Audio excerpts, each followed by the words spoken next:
Mistakes were made, lessons were learned. Let's get straight into it. Here are 7 things that I regret doing in my rental apartment, and one thing I would absolutely do again. We have to talk about Balboa Mist. If you know, you know. And if you don't know, Balboa Mist is a very popular color. And circa 2022, maybe, when I was repainting my apartment, it was touted as like the ideal warm grayish. This was in the phase where everyone was starting to turn away from millennial gray, and grayish was the new. This was actually a little bit post grayish and more into like the warm taupe. That's what it was. This is when everyone was starting to hate on millennial gray, hate on the grayish trend, and the whole vibe was warm taupe. Warm creamy taupe is in. Okay, fine. So this Balboa Mist was the perfect warm creamy taupe, and I drank the Kool-Aid. When I moved into my apartment, it was this kind of like heinous, I have an itch, I'm so sorry, I cannot get it to stop itching. When I moved in, my apartment was this kind of heinous yellowy beige. We used to call it smoker's den beige, because it just tinted everything kind of dingy and yellow and gross. And I lived with it for way too many years. And finally, 2022 happened, and I could not live with it any longer. So I undertook the task of painting my entire apartment. And I had painted individual rooms. So I had painted the bedrooms previously, and I had painted the bathroom. But this was going to be the living room and kitchen. It was like all kind of connected. She's open concept. It was the living room, little dining nook, and then the kitchen. And it was going to be all in one go. This was my biggest painting adventure, and I desperately wanted to get it right. So I traditionally am a Sagittarius who does not, research or plan anything. And so like historically, I would just pick a color that looked cute and go for it. No, not this time. I was going to get this right. I was going to get this so right. So I researched all of my options for paint colors. I knew I wanted to keep it neutral, but I knew it couldn't be this yellow anymore. I went to the hardware store. I looked at swatches. I bought samples.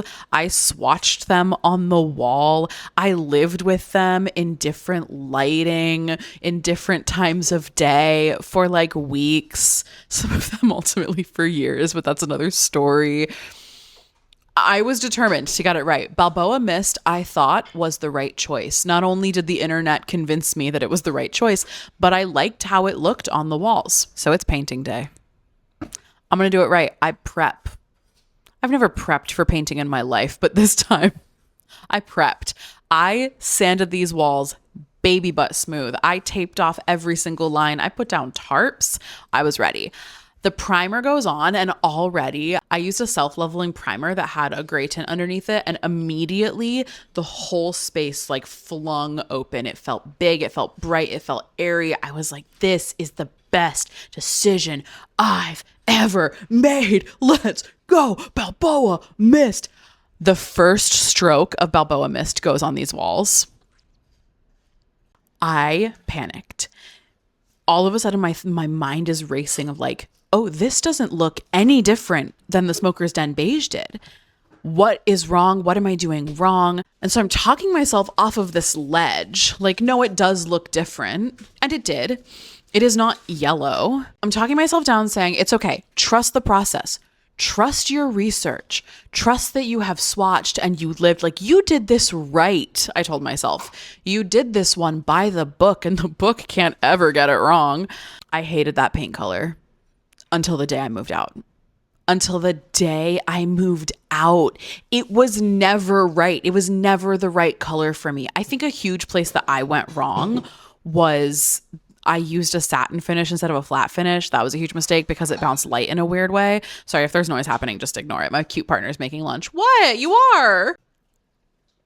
They're making me a snack. Thank you. I love you. But the other mistake I made was not thinking about the tones of the apartment. The reason that it didn't work is because it was too close in color and tone to the floors. So it made everything just feel kind of like nothing.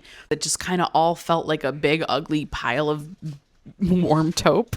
And if I could go back and do it differently, I wish I would take the lesson that I learned from how much I loved the primer, which was a really cool toned gray, and applied that into my paint choice. And the truth is, not only did I hate it until the day I moved out, but I spent so much time and energy and money, frankly, trying to figure out how to fix it. The truth is, I should have just repainted, but I've taken so much freaking work the first time. I didn't have it in me to do it again. And I was scared into paralysis of getting it wrong again. So I spent so much time and energy and money trying to like buy different furniture or new curtains that would like bring contrast and make the paint be okay. And it never worked. Like it just never worked. And so I feel like what I took away from that experience is really to trust your instincts, because I knew it was wrong the minute it touched the wall. And I wish I had listened to myself. Trust your instincts, because the only person who needs to be impressed by your home is you. My second regret is wanting something done now instead of wanting it done right. I am not the world's most patient person. I get it from my mother, and I say that with all the love in my heart in case she watches this video. I love you. I also get my impatience from you. I get my stubbornness from my dad and my impatience from my mother. What a keeper. I like to take on projects, and then I also want the projects to be over faster.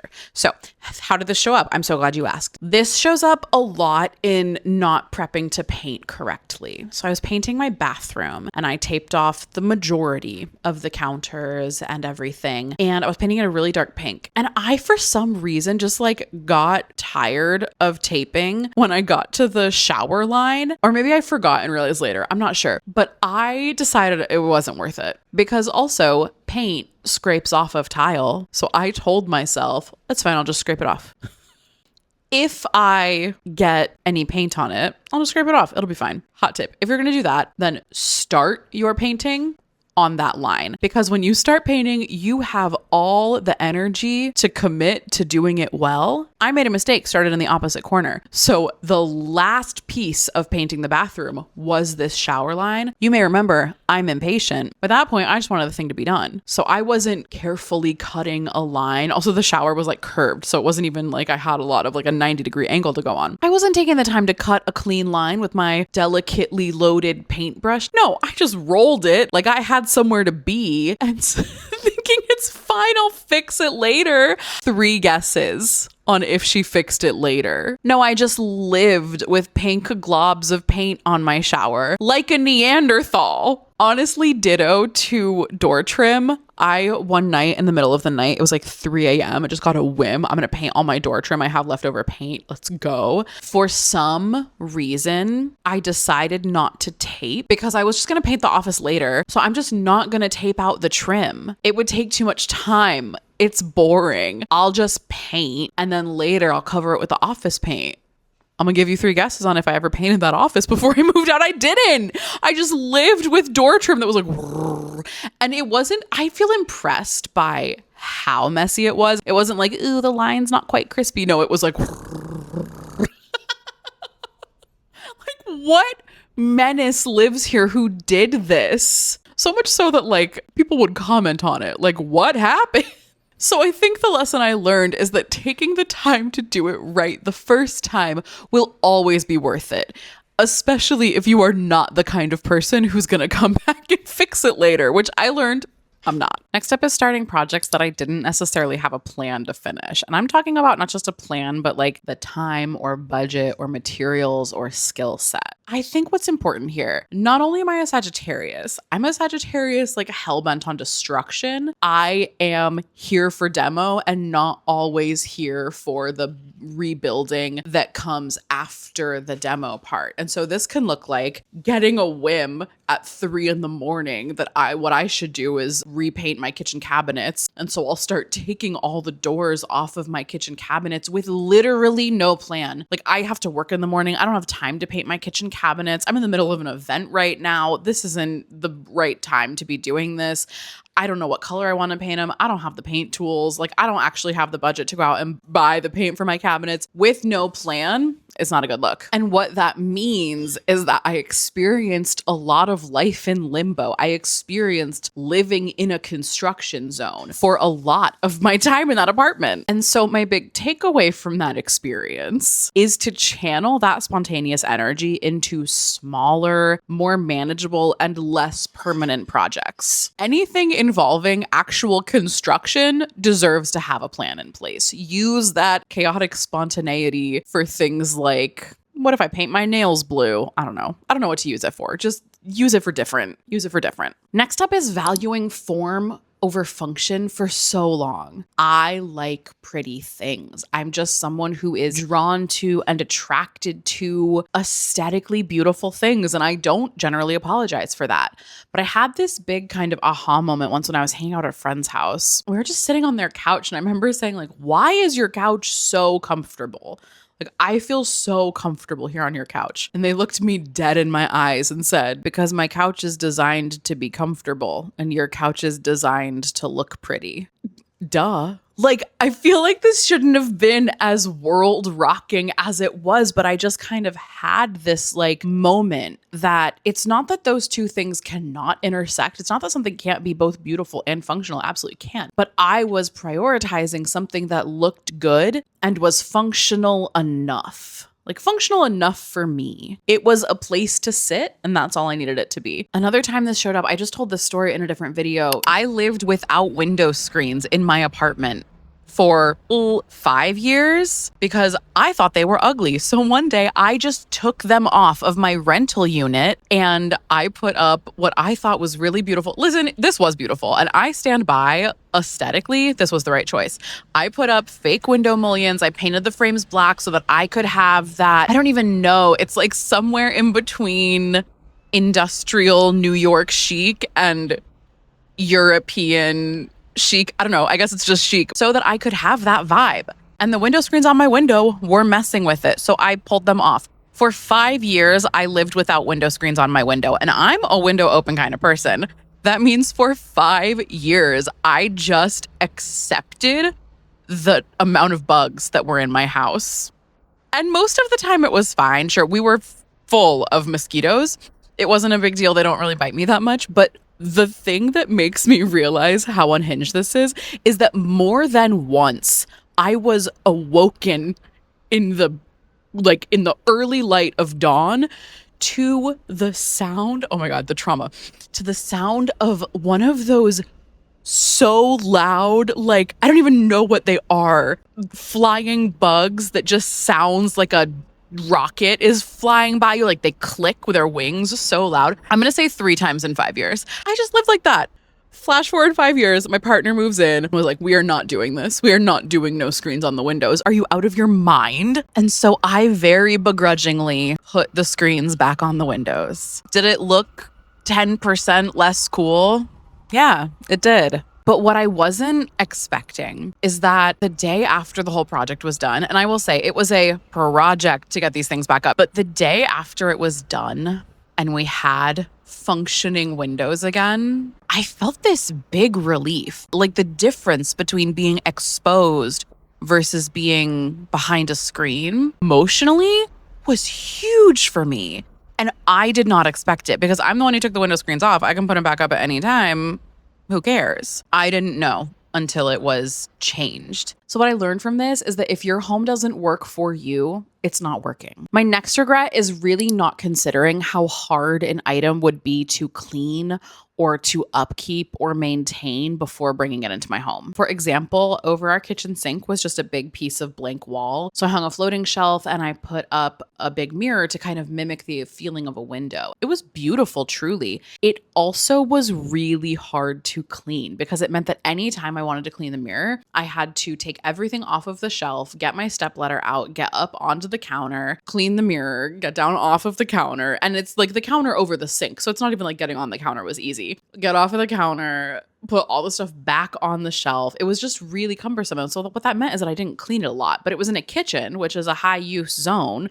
So it got pretty dirty. It got splatters and it got dust and it just got a lot of life on it. It just kind of had a dirty mirror a lot of the time. And that's not really how I like to have my home. But that friction point was just too big for me. I just never cleaned it more often.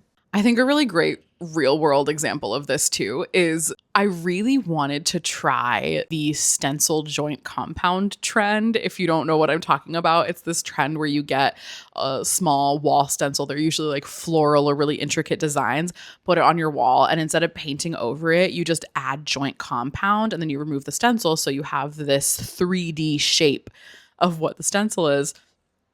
I got so excited about it. I was like, oh my God, I really want to try this. And my partner looked me dead in the face and said, can't wait to watch you dust it. Wow, what a good point. This will be such a nightmare to dust. Same thing, honestly, with like picture frame molding. What a nightmare to dust. Like, do people dust it? If you've done the stencil thing, like, do you dust it or no? What are we all doing? Do you just use like compressed air? Because also they're really delicate. So like they would just break probably if you ever really tried to dust them. I have so many questions about it. But I didn't think about that up front. I was just like, this is pretty. I want to try it. Partner's a Capricorn. Partner said, you're not going to dust it. They're right. You have to consider the friction that any design choice is going to bring and decide if that friction is something you're going to deal with or not. Next up is buying things that are stylish instead of well-made. Look, there are no bones about it. We make a lot of junk. Fast furniture and consumerism are destroying the planet and ruining all of our lives. Planned obsolescence at this point is basically inescapable. A few years ago, I just like hit a breaking point with all of my furniture falling apart. Like, yeah, it looks cute, but it's only gonna last me 2 years. I lost my mind when my bed frame snapped after like 18 months of use, and snapped like in a way that is not fixable, and also that felt like that piece was designed to fail. I was livid. I went on a research spree because I was like, I'm not doing this again. I'm not buying another bed frame just to buy a new one in another 2 years. So I went down a deep research rabbit hole trying to find something that is genuinely well made and that is actually made to last. I was like, surely this must exist. I wanted a Thuma bed frame, but it was out of budget. If you have a Thuma bed frame, can you tell me in the comments if you like it and if they last as well as they say they will? Because I think the next time I get a bed frame, I just need to save up and have that be it, because I wanted one, but I couldn't afford one. So I researched a lot and I bought the next best thing I could find that was in my price bracket. It was a lot cheaper, but it seemed really well made. It squeaked within 3 months. I had to tighten the bolts every like couple of weeks just so that it wouldn't squeak and rattle. That broke me. Like, I know that money does not equal quality, but the truth is that less money often equals less quality. And that bit me with this bed frame. And honestly, this is why I started thrifting a lot of things. That's my final regret, is avoiding thrifting for so long. I talk a lot more about that in this video right here. When it comes down to it, I am now a diehard thrifter because you can get a quality of build for a price point that is just, it doesn't exist in new furniture. It just doesn't. It's really hard to find accessible quality. If you want a really well-made piece of furniture today, you are probably looking at a luxury store. I'm not even talking, West Elm is like really expensive for most people. I'm talking like a boutique high-end furniture store where you're paying like $10,000 for a coffee table. And this is just honestly my assumption. I don't know, can't substantiate the claim. I've been into some of these stores. A lot of the stuff is beautiful. A lot of the stuff seems really well made. A lot of the stuff is unreasonably expensive. And so my journey from being someone who hates thrifting to someone who does it almost exclusively, it just comes down to the fact that there's a really important difference between like, yeah, I just got all my furniture for free on Craigslist versus intentionally curating a secondhand home that's full of vintage quality pieces. So now I think of it as like treasure hunting, and I'm just as discerning, if not more. I think I'm way more discerning about what comes into my home, but I've like opened my world to be able to access generations worth of furniture that is a way higher quality for way less money. Okay, but do you want to know one thing that I absolutely do not regret? Color drenching my bathroom pink. Everyone told me not to do it. Everyone told me that I would regret it. Everyone told me I would grow out of it. They were wrong. I wish I had done it sooner. If you want the full story, you're going to have to catch the video of things that I absolutely do not regret doing in my apartment. It's posting next week. If it's already posted, I'll drop the link on screen. Just click through and I'll meet you there.